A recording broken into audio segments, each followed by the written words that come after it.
Berbelok ke kanan, tiba-tiba ada seorang penjaga yang berbadan jumbo.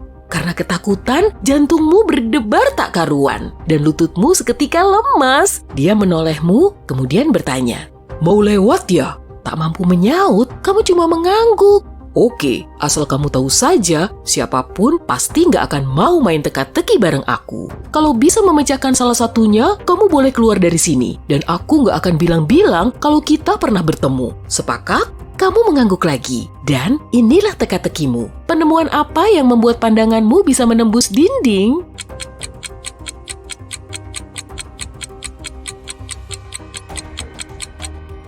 Jawabannya, jendela. Si penjaga tersenyum, lalu bilang, "Awas, ada vampir."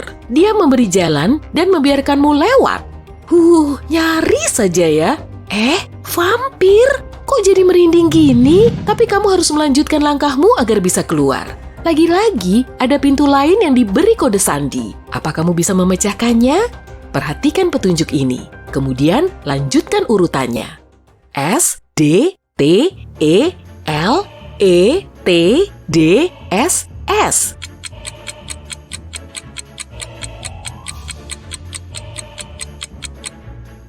Setiap huruf tadi merupakan inisial dari angka S, 1, D, 2, T, 3, lalu 4, 5, dan seterusnya. Huruf terakhirnya merupakan kependekan dari 10. Jadi, 4 huruf berikutnya adalah S, D, T, E. 11, 12, 13, dan 14. Yap, betul sekali, pintunya terbuka. Dan saatnya beralih ke tempat lain. Kamu memasuki ruangan yang sangat besar dan gelap. Cahayanya cuma bersumber dari lilin. Kali ini ada 4 pintu, dan kamu tidak tahu pintu mana yang harus dilewati. Tiba-tiba, semua pintunya terbuka. 4 orang mulai berjalan memasuki ruangan. Ada 2 pria, 1 wanita, dan 1 cewek remaja. Masing-masing mengklaim dirinya sebagai tawanan, dan ketiga temannya sebagai vampir. Siapa yang kamu percaya?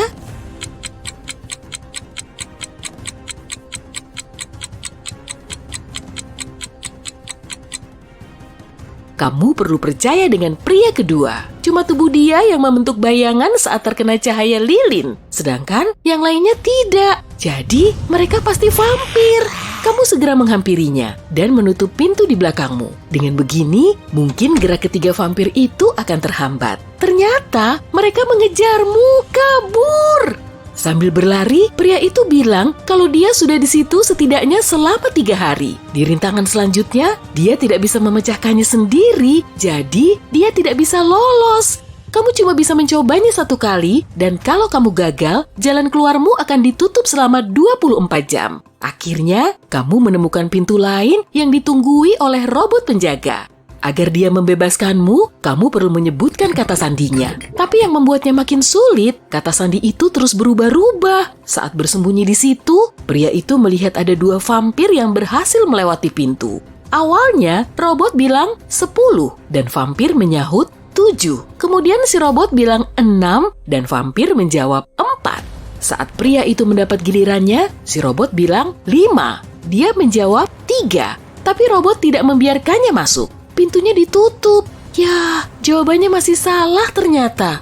Kamu mengangguk lalu mendekatinya. Robot menyebut 4. Lalu jawabanmu apa?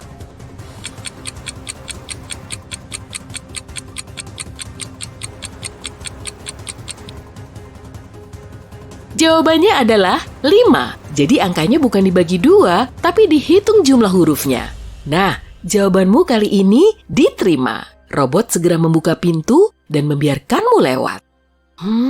Ruangannya gelap lagi nih. Tapi saat melangkah masuk, kamu langsung dikepung oleh 8 anjing lapar. Di atas meja yang terletak di tengah ruangan, ada kue daging yang tidak bisa diraih oleh anjing-anjing ini. Posisinya terlalu tinggi.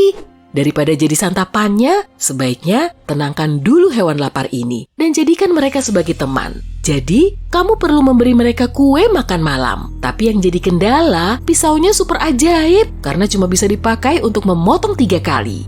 Setelah 3 kali digunakan, pisau ini akan lenyap. Nah, kamu perlu membagi kue itu menjadi 8 bagian yang sama besar dengan lebih mahal. Erik pergi ke supermarket untuk membeli 2 jeruk dan 1 semangka. Total harganya Rp60.000. Helen juga pergi ke supermarket yang sama untuk beli 1 lemon, 1 jeruk, dan 1 semangka. Gadis itu membayar Rp80.000. Harga 1 buah jeruk, lemon, dan semangka bervariasi. Mana yang lebih mahal, jeruk atau lemon?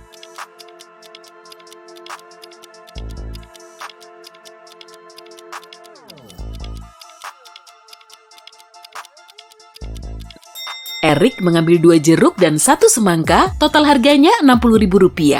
Harga kedua buah ini juga berbeda. Jadi, tidak mungkin Rp20.000 plus Rp20.000 plus Rp20.000. Kemungkinan harganya Rp10.000 plus Rp10.000 plus Rp40.000. Jadi, harga 1 semangka sama dengan Rp40.000. Helen membayar Rp40.000 untuk beli semangka dan Rp10.000 untuk beli jeruk. Artinya, harga 1 lemon sama dengan Rp30.000. Jadi, lemon lebih mahal daripada jeruk. Istri yang khawatir. Yuda mengalami kecelakaan mobil dan hilang ingatan. Saat kembali sadar di kamar rumah sakit, dia melihat 3 wanita sudah menungguinya. Tapi dia tidak bisa mengingat ketiganya. Masing-masing mengaku sebagai istrinya. Dokter bilang Yuda harus menjalani rawat inap setidaknya seminggu lagi. Mas Yuda, aku harus gimana dong kalau kamu gak ingat sama aku? Wanita di sebelah kiri terisak penuh haru. Sayang, aku cemas banget nih. Kita pulang yuk. Di sini gak nyaman banget. Di rumah, aku lebih bisa ngerawat kamu sampai sembuh kok. Seru wanita yang berdiri di tengah. Perempuan yang di sebelah kanan terlihat murka lalu bilang, "Halah, mereka tuh cuma mau ngerebut kamu dari aku, Mas. Ayo kita pergi dari sini saja." Jadi, istri Yuda yang mana?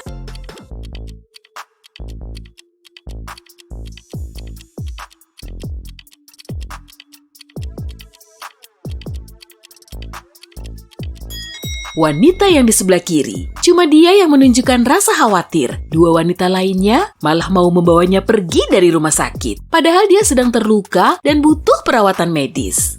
Warisan. Akbar, omnya Jody, termasuk orang yang tajir melintir, tapi dia suka iseng dengan kerabatnya. Ya, karena itulah saat ia meninggal, semua kerabatnya tidak bisa menemukan surat warisan yang ditinggalkannya. Beberapa tahun telah berselang, suatu hari Jody sedang melihat-lihat dokumen lama. Tiba-tiba, dia kaget bukan kepalang. Rupanya dia baru saja menemukan surat warisan dari Akbar. Di dalamnya tertulis, "Aku menyimpan semua uang dan barang berhargaku di bawah pohon ceri kesayanganku, tepat di ujung bayangan. Gali tanahnya pada jam 3 sore, siapapun yang bisa mendapatkannya akan jadi ahli warisku." Setelah membaca wasiat itu, Jody sangat kegirangan. "Yes, aku bakal jadi orang kaya," serunya. Dia pun bergegas menuju villa mewah milik omnya dan berhasil menemukan pohon ceri yang dimaksud. Lalu, dia menunggu sampai jam 3 sore untuk menggalinya.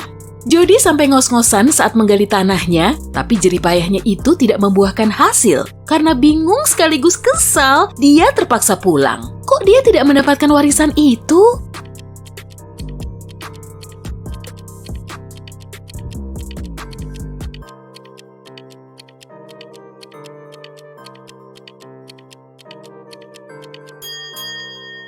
Beberapa tahun sudah berlalu sejak omnya Jody menyembunyikan hartanya. Pohon itu sudah tumbuh lebih tinggi dan bayangannya juga makin memanjang. Siapa yang bokek? Kedua cewek ini sedang make up-an sebelum pergi jalan-jalan. Mereka memakai perlengkapan yang hampir sama, lipstik, pakaian, dan sepatunya serupa. Ponsel mereka juga terlihat mirip, tapi salah satu cewek ini bokek. Yang mana?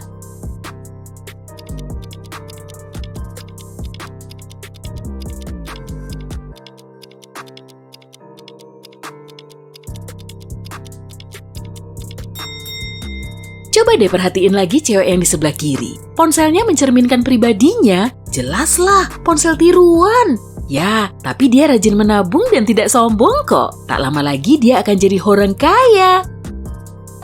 Siapa dia? Marco dan Lisa sudah pacaran selama 2 tahun. Suatu hari, Marco mendatangi rumah sang kekasih untuk melamarnya. Tapi, sesampainya di sana, dia melihat Lisa bersama cowok lain. Marco jadi murka. Lelaki yang bersama Lisa jadi ketakutan, lalu bergegas kabur. Lisa pun histeris. "Dia itu kakakku," serunya.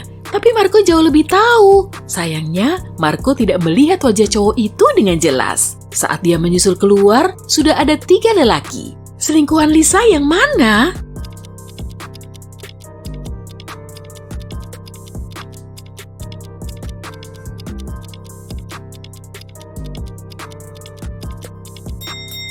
yang di sebelah kiri. Cuaca di luar sangat dingin, pipi dan hidung kedua cowok lain terlihat merah, tapi wajah dia paling pucat. Jadi, dia baru saja keluar dari rumah yang hangat.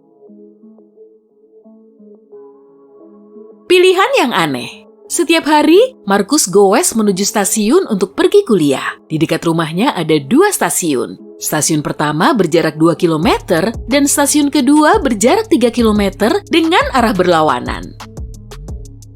Tiap pagi, dia selalu naik kereta di stasiun pertama. Tapi di sore hari, dia turun dari stasiun kedua. Kenapa?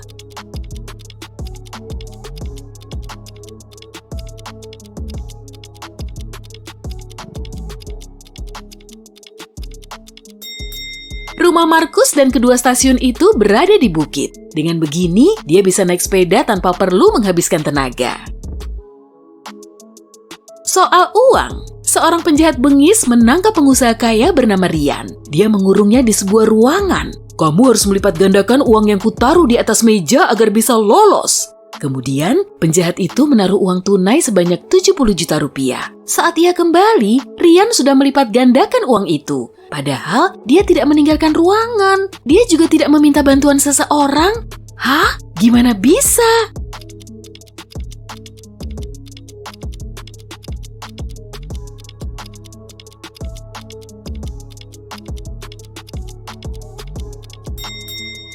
Ryan menaruh uang itu di depan cermin.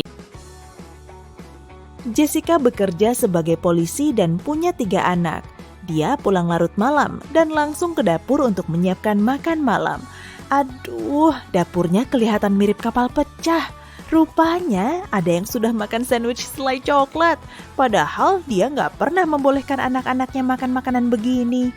Lalu dia naik ke lantai atas dan memanggil semua anaknya. Kalista, Serena, dan Hana sedang sibuk mengerjakan PR.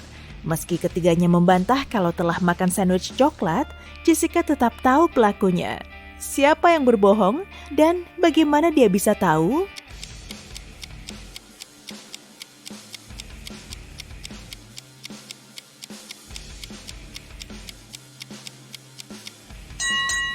Saat di dapur tadi, pisau selainya tergeletak di sisi kanan roti. Artinya si pembuat sandwich ini kidal. Dia cuma punya 1 anak kidal, yaitu Hana. Kamu tersesat di hutan dan akhirnya cuma berjalan tak tentu arah selama sehari penuh. Akhirnya saat matahari terbenam, kamu tiba di rumah kecil yang mencekam. Sepertinya ditinggali penyihir. Karena tak punya pilihan lain, kamu masuk ke rumah itu untuk menanyakan jalan keluar dari hutan aneh ini. Si penyihir bersedia membantu, tapi dengan 1 syarat. Kamu harus mengikuti permainan dulu. Kalau jawabanmu benar, dia akan membiarkanmu pergi. Dan kalau salah, kamu harus tinggal di rumah itu selamanya. Begini pertanyaannya, aku ini milikmu. Orang lain sering memakaiku loh, tapi kamunya sendiri malah jarang. Siapa aku?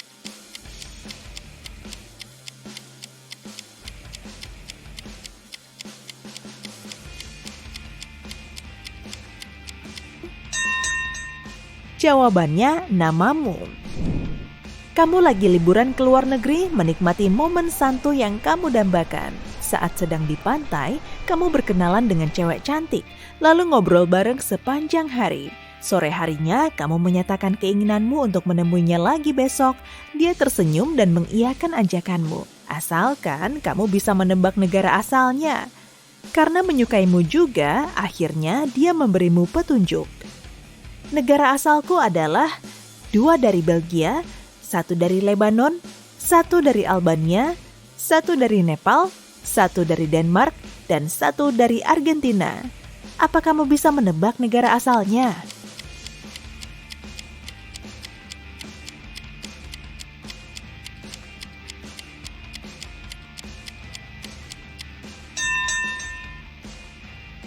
Dua dari Belgia berarti kamu perlu mengambil 2 huruf pertama dari kata Belgia, B-E. 1 dari Lebanon berarti L, 1 dari Albania, A, 1 dari Nepal berarti N, 1 dari Denmark, D, dan 1 dari Argentina berarti A lagi. Kalau semua hurufnya digabungkan, akan terbentuk kata Belanda. Repot juga ya. Semoga PDKT-nya lancar deh. Saat sedang menjelajahi hutan, kamu melihat sekelompok orang aneh. Rupanya semuanya penyihir. Kamu mencoba sembunyi sebelum mereka memergokimu. Tapi, waduh, mereka mau apa tuh? Tapi, leganya, ternyata mereka nggak jahat dan cuma perlu bantuan. Jadi, ada 8 penyihir, dan salah satunya sedang berulang tahun yang ke-999. Kue ulang tahunnya juga sudah disiapkan, tapi masalahnya cuma satu. Tenang aja, bukan karena kebanyakan lilin yang perlu dipasang di kue kok. Pisau ajaib mereka cuma bisa dipakai untuk memotong sebanyak 3 kali. Jadi mereka bingung harus bagaimana untuk memotong kuenya menjadi 8 bagian. Apa kamu bisa membantu?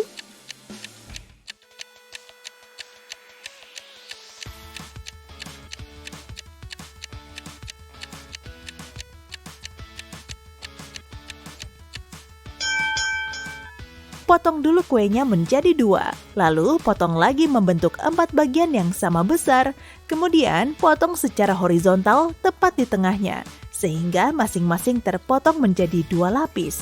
Nah kan, semua penyihir jadi bisa makan kue deh. Helena baru saja membeli gitar dengan uangnya sendiri. Dia mau langsung memainkannya, tapi harus ke sekolah dulu. Ya sudahlah, dia letakkan dulu gitarnya, mengunci kamar, lalu pergi. Sore harinya saat dia membuka pintu kamar, gitarnya sudah hilang. Keluarganya memang agak usil, mereka memang sering saling melancarkan prank. Saat Helena menanyakan keberadaan gitar itu ke seluruh anggota keluarga, mereka punya jawaban sendiri-sendiri. Mamanya bilang dia belum melihat gitar itu, lalu papanya menjawab, dia melihatnya saat kebetulan lewat depan kamar Helena, tapi tidak masuk karena sedang ada banyak urusan. Adik Helena mengatakan dia memang ada di rumah, tapi seharian rebahan di lantai bawah. Helena langsung bisa menyingkap misteri ini. Kalau kamu gimana?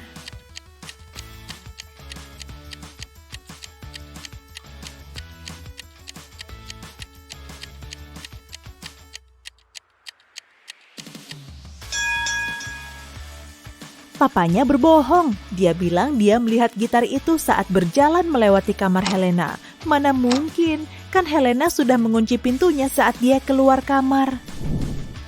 Jika hujan turun pada tengah malam, apa menurutmu 72 jam lagi akan cerah?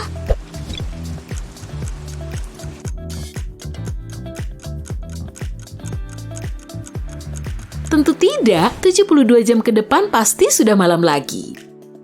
Di dalam kamar, terdapat 2 orang, keduanya sedang duduk. Tapi jika salah satunya berdiri, mereka tak akan bisa bertukar tempat apapun yang terjadi. Kenapa ya?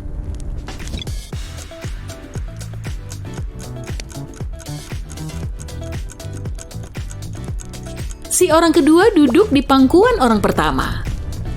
Seorang ayah berkata ke putri remajanya, "Kamu datang telat sekali sampai jam 3 pagi dan semua khawatir sekali."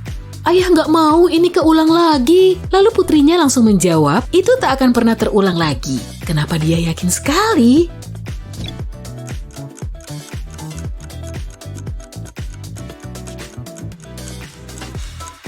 Sang ayah sedang menceritakan proses kelahiran putrinya.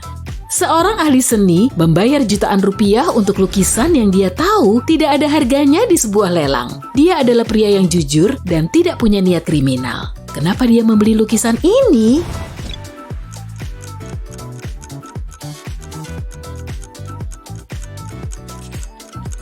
Meski lukisannya biasa saja, bingkainya adalah karya seni yang indah dan mahal.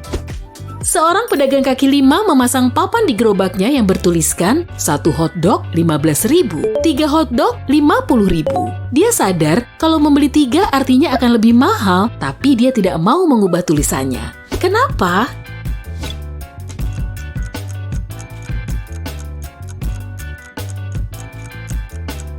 Setiap kali pembeli melihat papan ini, mereka pasti membeli 1 hotdog, lalu 1 lagi. Kemudian 1 lagi, dengan total 45.000. Jadi semua orang senang. Si pembeli mengira dia pintar, sementara penjualan si pedagang meningkat. Sebuah bank dirampok dengan diwarnai kebakaran. Seorang penjaga keamanan memberitahu polisi bahwa dia ingin mengamankan sekantong uang. Tapi dia harus jongkok untuk mengikat sepatunya sebelum keluar dari pintu. Saat itu, pintu terbuka dan membentur kepalanya. Ketika tersadar, uangnya sudah hilang. Tapi kenapa si petugas keamanan ini ditangkap?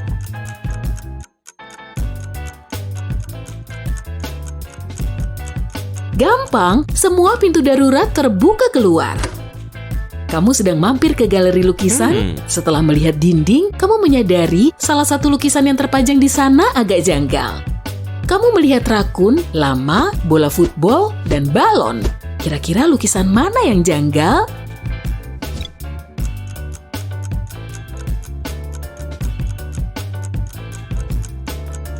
Tentu lukisan lama. 3 objek lainnya diawali dan diakhiri dengan huruf konsonan, sementara lama diawali huruf konsonan dan diakhiri huruf vokal.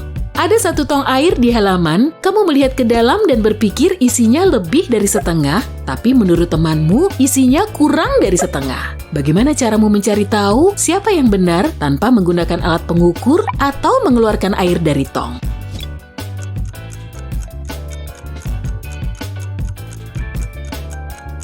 Miringkan tongnya agar air menyentuh bibir atas. Kalau kamu bisa melihat bagian dasarnya, berarti isi air di tong kurang dari setengah. Kalau dasarnya masih tertutup air, artinya lebih. Samuel dan kakaknya Yonatan selalu bertengkar. Ibu mereka kesal sekali dan membuat rencana cerdas untuk menghentikan pertengkaran mereka. Dia menyuruh kedua putranya berdiri di atas kertas yang sama sehingga mereka tidak saling menyentuh. Dan caranya ampuh. Anak-anaknya tidak bisa bertengkar lagi. Gimana caranya?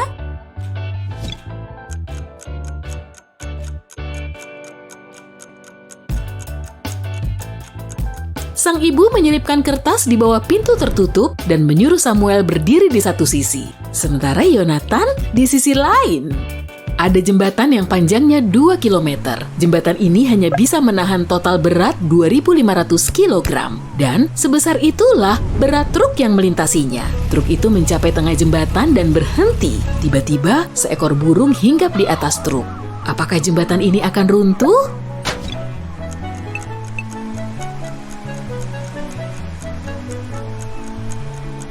Jembatan ini tak akan runtuh karena sebagian bahan bakar truk ini sudah berkurang untuk berjalan sampai ke tengah sehingga beratnya sudah kurang dari 2.500 kg. Seorang wanita sedang duduk di dekat jendela. Awalnya dia terlalu sibuk melamun, lalu tiba-tiba dia melempar sesuatu keluar jendela. Beberapa menit kemudian, dia jatuh pingsan ke lantai. Dia sehat-sehat saja dan tidak pernah pingsan tiba-tiba. Orang dari luar juga tidak mungkin memukulnya. Lantas, apa yang terjadi?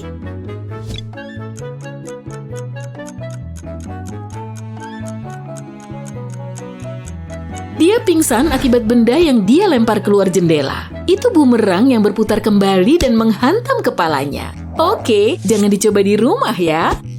Ada 2 pria yang duduk saling berhadapan di sebuah ruangan. Salah satunya adalah peramal yang bisa melihat masa depan. Dia meramalkan dalam 10 menit kepala pria di depannya akan dipukul dari belakang. Karena kaget dan ketakutan, pria yang diramal tidak bisa berhenti menatap jam dinding. Dan tepat 10 menit kemudian, dia terbaring telungkup di lantai. Bagaimana ini bisa terjadi?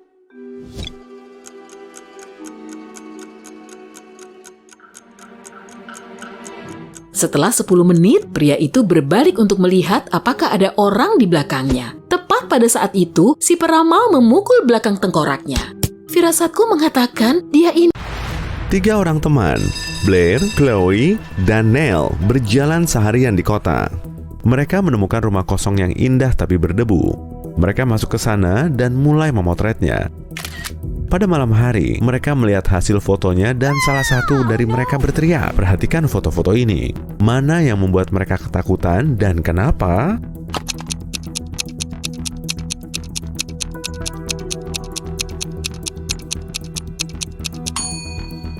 Foto pertama, tidak ada orang di rumah itu selain mereka bertiga, tapi di foto tersebut mereka bertiga difoto bersama dari belakang. Michelle mengadakan pesta ulang tahun. Dia melihat kakaknya makan di kamar dengan seorang cewek, tapi dia tidak tahu siapa. Dia sangat penasaran. Jadi, setelah mereka pergi, dia menyelinap ke kamar kakaknya untuk mencari petunjuk. Ada 3 cewek di pesta itu, Jasmine, Sydney, dan Nicole. Michelle langsung tahu siapa pacar kakaknya itu. Kalau kamu?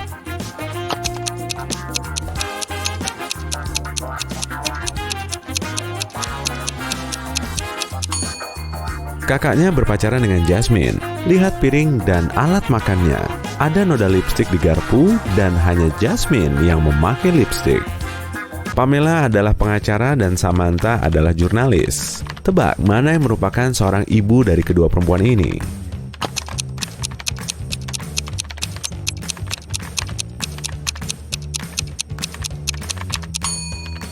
Lihat latar belakangnya. Di dinding di belakang Samantha ada gambar warna-warni. Dia pasti seorang ibu. Gianna sedang bersiap-siap kencan. Tiba-tiba mati lampu, padahal dia sebentar lagi siap dan hanya butuh sarung tangan. Ruangannya gelap dan dia tidak bisa menemukan sepasang sarung tangan yang pas. Seluruh sarung tangannya hanya berwarna coklat dan hitam. Dia sudah terlambat, jadi dia memutuskan untuk pergi dan membawa beberapa sarung tangan. Berapa banyak sarung tangan yang harus dia bawa untuk memastikan warnanya sama?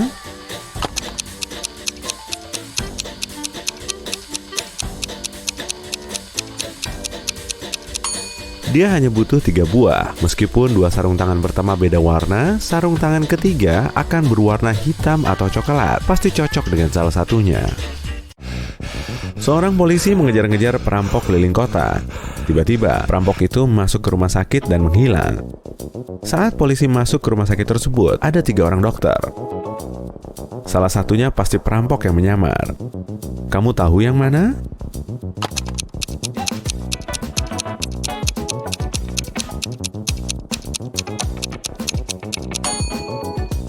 Yang di tengah. Lihat tanda pengenalnya. Itu kan foto perempuan. Dia pasti memakai baju yang pertama dia temukan. Seluruh anggota keluarga ada di rumah saat Natal. Ketika Bailey kembali ke kamarnya setelah menonton TV, dia baru sadar semua kado yang dia bungkus telah dicuri. Dia menanyai semua orang di rumah. Ibunya bilang dia sedang membuat makan malam. Ayahnya bilang dia memotong rumput. Kakaknya bilang dia bermain video game di kamarnya. Siapa yang mencuri kado itu?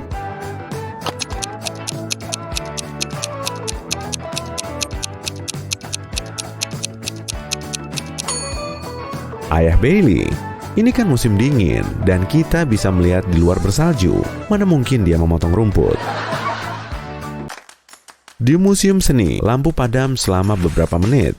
Saat lampu kembali menyala, lukisan yang paling mahal hilang. Polisi datang dan memulai investigasi.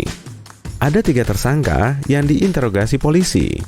Jessica, seorang guru tari, bilang dia sangat takut saat lampu padam sampai tidak bisa bergerak dan jelas tidak menyentuh apa-apa. Derek, seorang jurnalis, bilang dia ada di toilet saat itu. Collins, seorang teknisi, bilang dia sedang melihat fosil dinosaurus di ruangan lain. Siapa yang berbohong?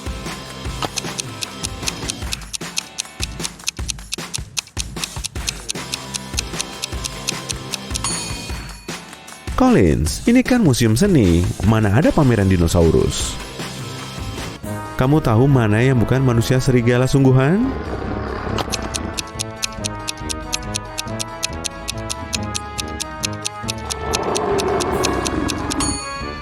Jawabannya, pria yang mirip manusia serigala. Manusia serigala hanya berubah menjadi serigala pada malam bulan purnama. Ini masih siang hari.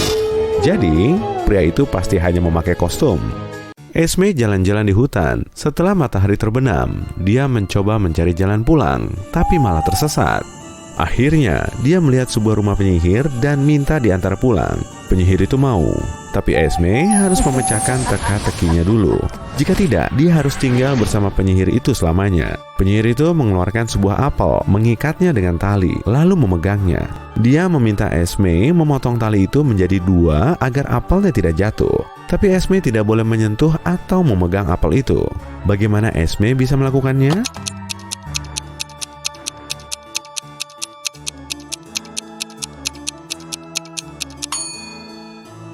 Esme harus membuat ikatan di tengah tali berbentuk lingkaran, lalu memotongnya.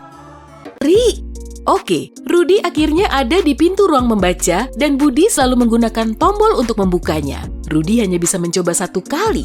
Ada 3 tombol, kuning, hijau, dan biru. Mana yang harus dipilih si detektif jika dia tahu Budi adalah seorang penggemar berat lukisan?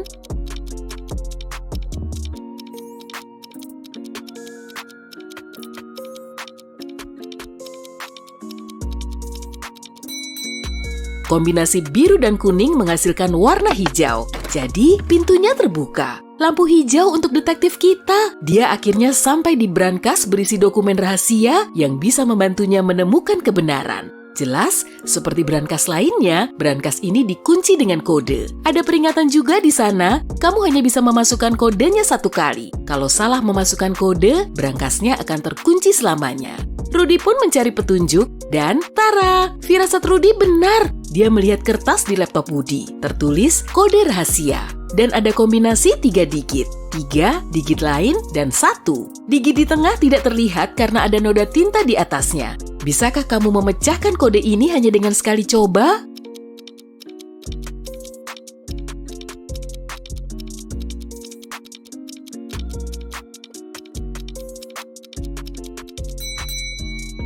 Kodenya 371. Si detektif menduga kode ini sering digunakan, jadi tombolnya pasti agak aus. Dia benar, karena sudah tahu awal dan akhirannya, dia hanya perlu menemukan 1 angka lain yang sudah usang. Sip, dokumen rahasia yang dia butuhkan untuk penyelidikan sudah ada di tangan. Dia memeriksa semua berkas dan akhirnya menemukan sesuatu yang kelihatannya seperti dokumen asli yang dia butuhkan. Agar bisa dijadikan bukti kuat, dia perlu mencari yang asli. Ada 4 berkas, tampilannya hampir sama, tapi hanya 1 yang asli. Kamu bisa tebak yang mana?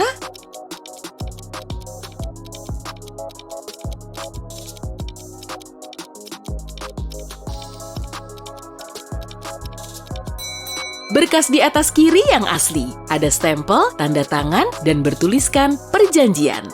Yang di sebelahnya terlihat sama, tapi ada salah eja. Tertulis perjanjain, sementara 2 berkas lain tidak dilengkapi stempel atau tanda tangan.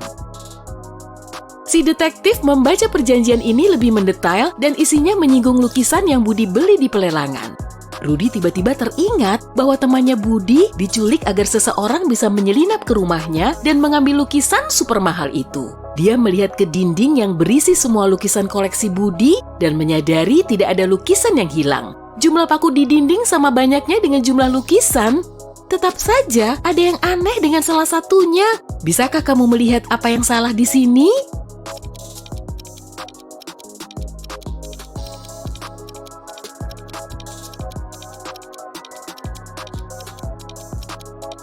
Meski semua lukisan ada di sana, ada 1 yang tidak berbingkai.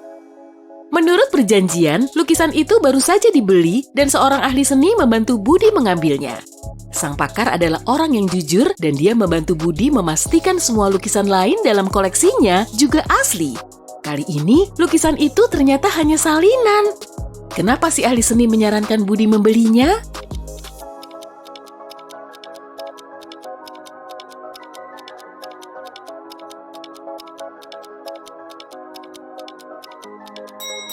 Meskipun lukisannya tidak berharga, bingkainya adalah karya seni yang indah dan mahal. Orang yang mencurinya pasti tahu soal ini. Sekarang semuanya jelas, Rudy harus menemukan Budi dan bingkai berharganya. Dia keluar, mencoba menyimpulkan kemana si penculik membawa Budi pergi. Rudy melihat semua jejak di tanah. Dia harus mengikuti salah satunya untuk tahu kemana harus mencari Budi. Dia harus pergi kemana?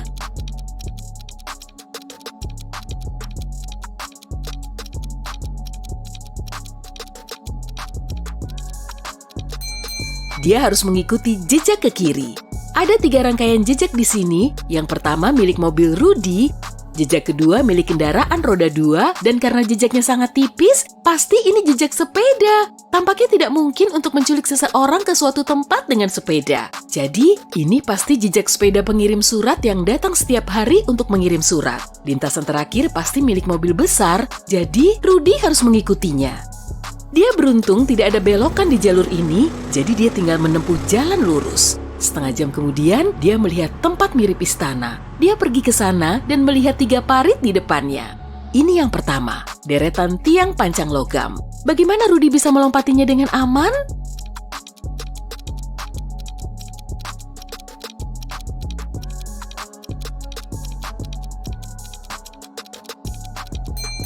Ada balon udara kecil di dekat sana, Rudy harus melepas tambatannya dan menyalakan apinya untuk lepas landas. Karena parit berikutnya terbakar, Rudy merasa tidak aman untuk terbang di atasnya karena balon udara tidak terbang cukup tinggi dan minyaknya sudah mau habis.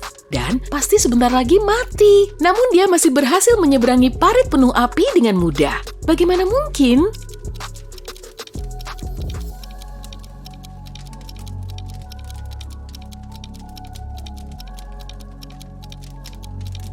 Dia mengambil pasir dari pemberat balon udara.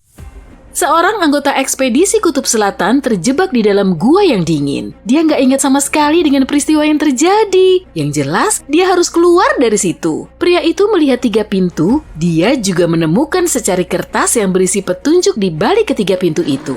Di balik pintu pertama, ada beruang kutub yang kelaparan. Di balik pintu kedua, terdapat ruangan yang penuh dengan gas beracun. Dan di balik pintu ketiga, ada hujan bongkahan es lancip setiap waktu.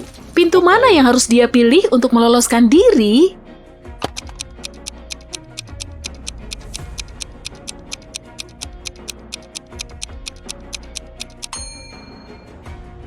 Dia harus memilih pintu pertama. Di Kutub Selatan gak ada beruang kutub.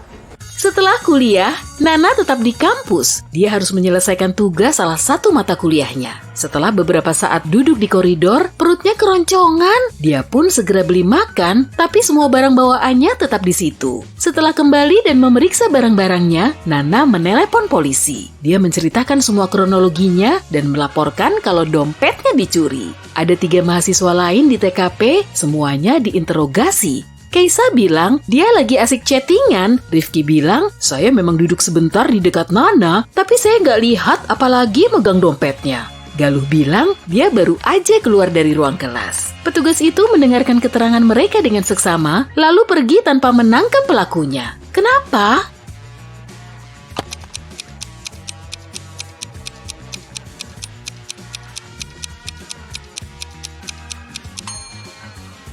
Dia ingat kalau Nana pergi beli makanan. Jadi dompet itu dia bawa sendiri. Gak ada yang mencurinya. Aduh, Nana, kamu bohong. Ada 3 cewek sedang berbelanja, masing-masing bernama Sarah, Paula, dan Anggita. 2 di antaranya sedang hamil, dan salah satunya maling semangka kelas kakap. Iya, emang gak ada kok maling semangka punya titel itu. Tapi kamu bisa tahu nggak, cewek mana yang nyuri semangka?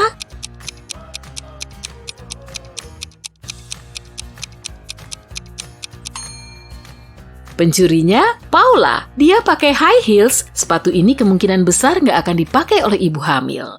Aurora sedang liburan di desa, dia sering menjelajahi hutan sendirian. Suatu hari dia melihat rumah besar, dari luar bisa teramati kalau rumah itu terbengkalai. Dia pun memasukinya, meski dipenuhi debu, rumah itu tetap terlihat cantik. Aurora menjepret beberapa foto lalu pergi dari situ. Setibanya di rumah, dia mengecek semua foto yang tadi dia ambil. Kira-kira foto yang mana nih yang mau diposting di akun medsosnya? Tapi saat melihat salah satu foto, dia malah histeris. Coba deh perhatiin lagi foto itu. Apa kamu bisa mencari tahu penyebab ketakutannya itu?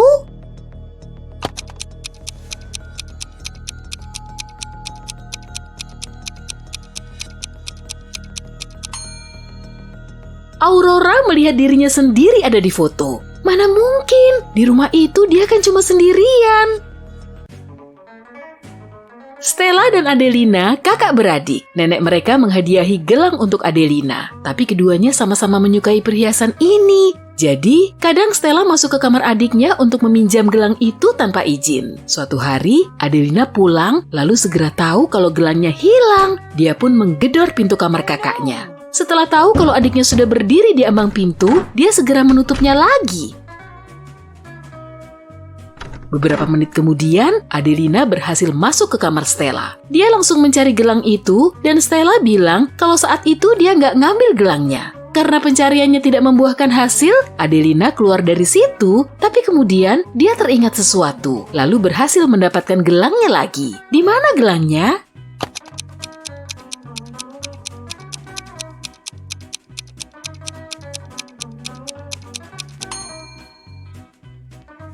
Saat Stella membuka pintu, rambutnya digerai, tapi kemudian rambutnya sudah disanggul. Dalam hitungan menit saja, Stella membuat sanggul untuk ngumpetin gelang itu di rambutnya. Pada suatu malam, Bu Novi pulang kerja di tengah guyuran hujan. Tetangganya Bu Mira datang ke rumahnya, mereka pun ngupi-ngupi bareng. Bu Mira bilang anaknya sedang pergi ke pesta. Di sana dia bertemu dengan salah satu dari 3 anak kembar Bu Novi. Bu Mira tidak tahu pasti anak yang mana, putrinya itu tidak bisa membedakan ketiganya. Padahal mereka bertiga lagi disetrap nggak boleh keluar rumah selama seminggu penuh. Bu Novi ingin mencari tahu salah satu anaknya yang telah melanggar aturan. Dia menelepon semua anaknya dan menginterogasi aktivitas mereka selama sehari penuh. Isman si pelukis bilang, "Sore tadi aku melukis di luar rumah." Rifki si musisi menjelaskan, "Aku seharian di dalam rumah kok, Ma, sibuk nulis lagu." Gali si atlet bilang, "Habis olahraga aku baca buku seharian." Bu Novi langsung tahu siapa yang berbohong. Dia pun menambahkan hukumannya jadi sebulan. Siapa pembohongnya? Gimana Bu Novi bisa tahu?